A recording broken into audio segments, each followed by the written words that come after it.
الله وبركاته. أحب أهني وبارك للأخوة الفائزين في الدور الأول دورة المنتدى السابعة لطير الهوى السامي. الأخوة الفائزين بالدور الأول أخوكم نعيم حواس، مرتضى شايع، حج محمد صادق، أحمد المرور، سيد أحمد المرور، أبو بنين، حافظ الشغامبي، أحمد عبد الزهرة، محمد الجارح.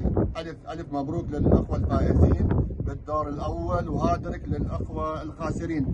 وكل الشكر والتقدير للأخوة لجنة الحكام والحكام. رئيس لجنة الحكام أخونا الكبير والنجم أبو سيف الروسي، الحكام أبو نمر، حج محمد صادق، عقيل أبو رقية، صالح أبو إبراهيم، إحسان الحلاق، أحمد المياحي. وألف ألف مبروك للأخوة الفائزين بالدور الأول. وهاي الدورة إن شاء الله هي دعم للأخوة المشتركين في محمية المنتدى. أتمنى لكم كل الخير والتوفيق في نجاح الدورة.